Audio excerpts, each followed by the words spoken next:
Aliens Colonial Marines is considered to be the AVP requiem of the iconic franchise's licensed tie-ins, but in this video game court, it's innocent until proven guilty.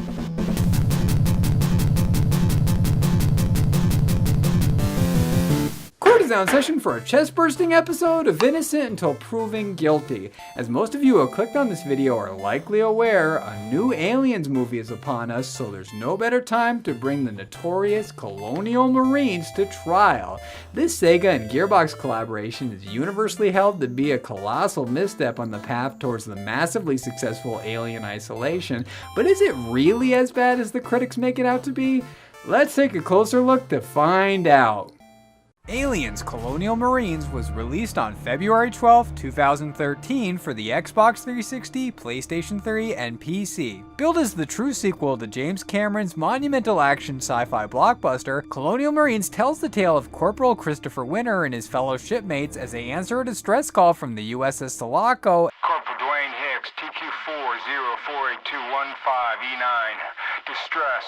My unit has suffered immense casualties on LV-426 and requests immediate assistance aboard the USS Sulaco.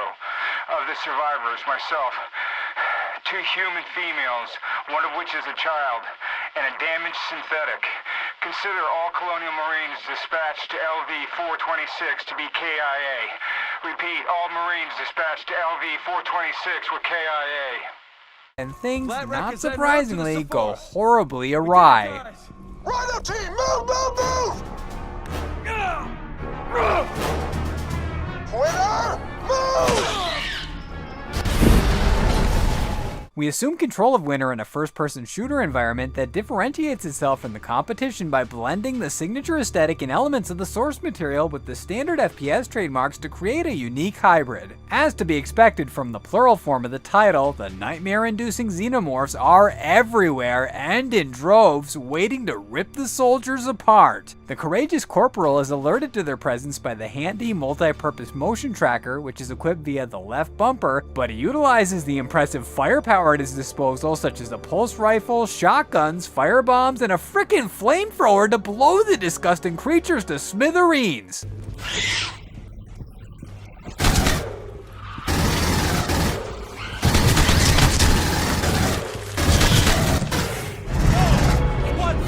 Get up here, we're leaving you behind!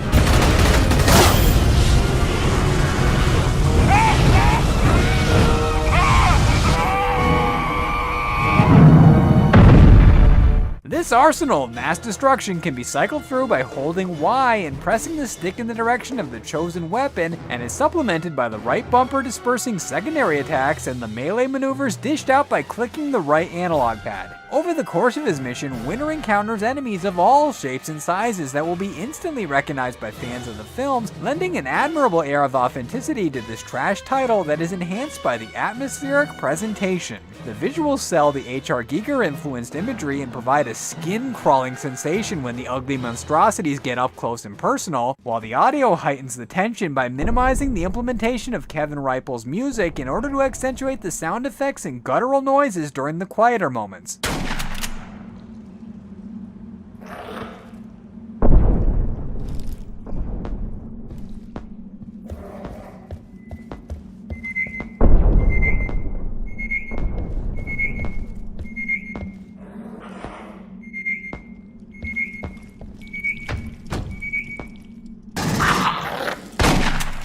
On a surface examination, Colonial Marines clearly captures the vibe of the Ridley Scott classic, but there are undeniable flaws in the core gameplay experience that caused IGN and other gaming publications to issue subpar review scores. The bulk of the story mode involves rescuing incapacitated allies and dealing with the seemingly infinite assaults from the various adversaries, which admittedly got a bit tedious as I dug deeper into the campaign, but there were some sections that offered a welcome deviation.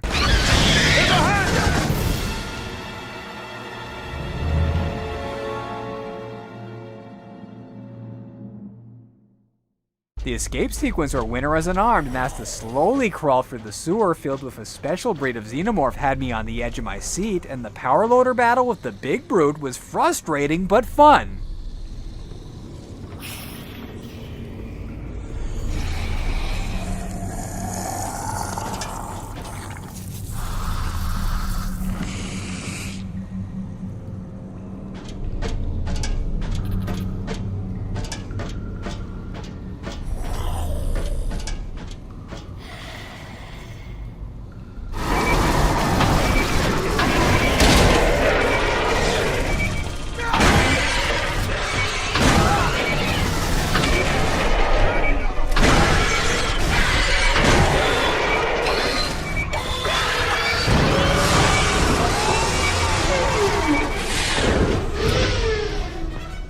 regards to the general mechanics, Colonial Marines is leagues beyond its similarly despised peer from the same year, Ride to Hell Retribution, as I didn't notice a single bug or glitch and the frame rate was steady throughout. The enemy AI, on the other hand, was largely inconsistent, and there were portions of my lower difficulty playthrough that felt like I had the settings cranked to the max. My computer-assisted comrades saved my hide on multiple occasions, but there were a few rare instances where they dropped the ball and left me in the lurch to be shredded to pieces.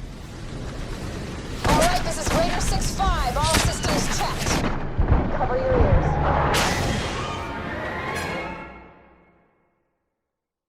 Anyway, I pressed on in spite of the sheer incompetence of my crew members, and I ultimately reached the conclusion. Before we dive into the gritty details, I must warn that there will be plenty of spoilers ahead, so I'd suggest skipping to the timecode on the screen now to avoid them, because we're continuing our journey towards the finale in 5, 4, 3, 2, 1. I mentioned previously that everything goes horribly awry at the onset of the narrative, and that's a recurring theme throughout Alien's Colonial Marines. The rescue mission of the Sulaco is interrupted by Weyland-Yutani mercenaries who destroy the protagonist's vessel, and it's revealed that Bella was infected by a facehugger while she was held captive. Yo, why you looking at me like that? Tell her. Tell me what? What the hell is going on? When you woke with the xenomorph on your I face. told you, it was dead. There's nothing wrong with me. Did its exterior resemble bones, white in color, almost like a spider with a tail? Yeah, my throat hurt a little, but I'm fine. Bella, you're gonna die. How do we know that? It happened to Keys. How long? Hours, maybe a day. I'm gonna throw up. Captain Cruz commands O'Neill and Winter to accompany her on a trip to a research facility in order to have the parasite removed and to retrieve a familiar hostage. The duo succeeds in the latter assignment, but the former, well... Winter, knock him out. O'Neill, I can't. Is it hot in here? Hey. Hey, Belle. Hey, Nugget. It's okay. Just... close your eyes. You get that, Marine? You promised. Get everyone off the planet. Hoorah to ashes, Belle. Hoorah.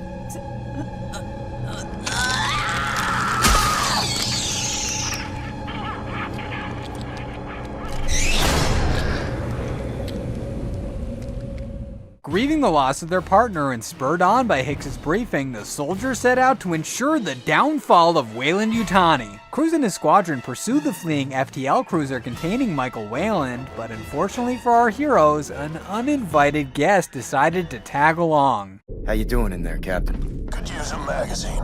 We got 8 minutes, sir. I'm gonna find a way to get you out of there. Are you out of your mind? Winter, get out of here! Bishop, the Queen is in the hangar with us. Almost there. Stay out of sight, Winter. Good plan. The Queen is horrifically awe-inspiring, but the final showdown with this gargantuan beast is annoyingly anticlimactic. The mother of all extraterrestrials will lumber around the area and whip her spiked tail in a life-threatening manner. Need a sit rep. I can't risk opening the door with her still inside, Winter. Do you know how to use the cargo launcher? It's for mid-air supply drops. I'm all ears, Bishop. You have to reset the cargo launcher before you use it. The automation system is offline with the crash. Winter, you have to do it manually. Solid copy, Bishop. Make sure she's in front of the cargo launcher.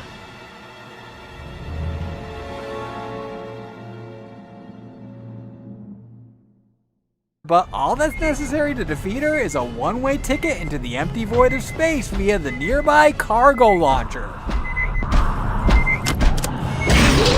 Laughable lack of animation aside, the Queen is only temporarily stunned by the heavy machinery and continues her vicious onslaught, forcing Cruz to nobly sacrifice himself so that his subordinates can carry out their plan.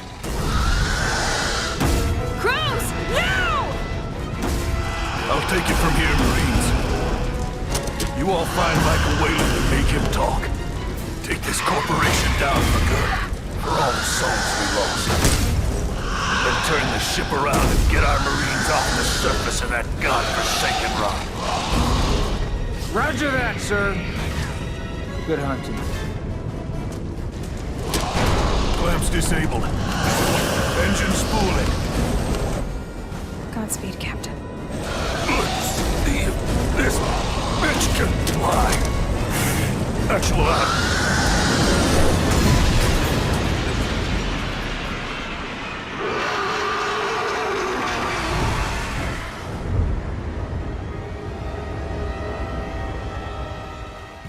The ensuing confrontation with the mastermind of the evil corporation doesn't quite go as expected. Oh my god.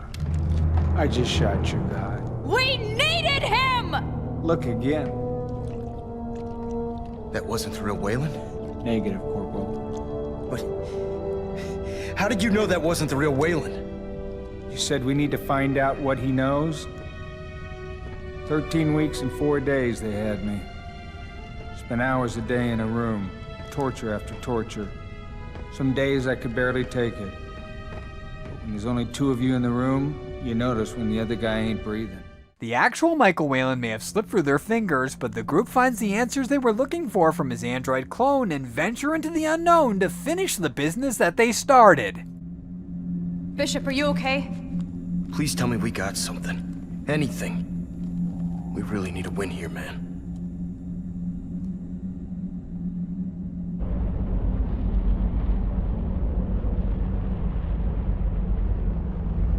We got everything.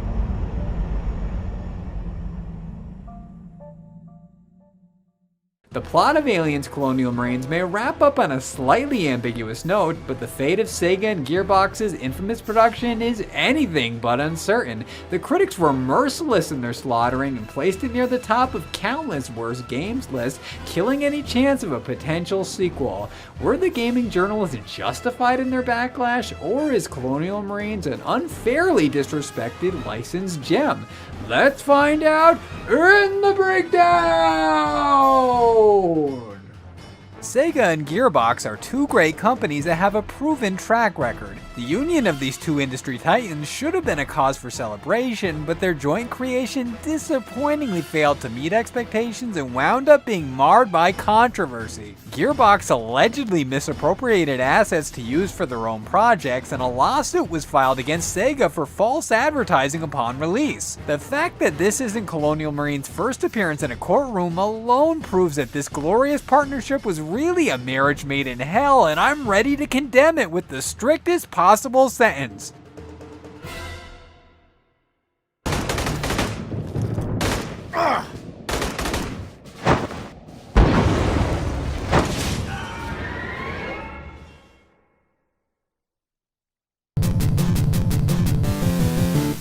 I'm not gonna lie, that is some pretty damning evidence, and it's completely understandable why Colonial Marines has such a negative reputation, but I don't agree with it at all. I genuinely had a blast with this supposedly terrible title, and I feel that the pros far outweigh the cons. The controls are tight, the action is intense, the source material is treated respectfully, and the return performances by Michael Biehn and Lance Henriksen were delightful. It's a shame that Gearbox and Sega had a falling out, and the lawsuit left me in a state of jaw-dropping shock, but neither changed my overall stance on what I consider to be an underrated licensed tie-in.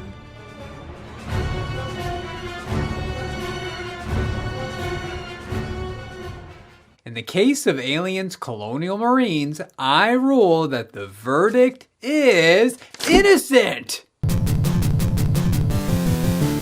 The legit lawsuit against Sega may still be unresolved, but they're cleared of wrongdoing as far as I'm concerned, and I honestly don't see what all the hubbub's about. Colonial Marines certainly has its faults, but none of them are so horrendous that they merit the mediocre rankings, and I definitely recommend that FPS junkies and horror enthusiasts pick up a copy on the cheap. Anyway, now that I've exonerated this reviled defendant, I have another trial on the docket to prepare for. Be sure to come back for that and to leave any IUPG suggestions in the comments below. But until then, court is now adjourned. Thanks Thanks for watching. If you liked what you saw and you want to see more, the boxes on the screen right now will lead to some more of my videos, and if you haven't already, be sure to subscribe to the channel by clicking on my avatar in the bottom right hand corner. Thanks again.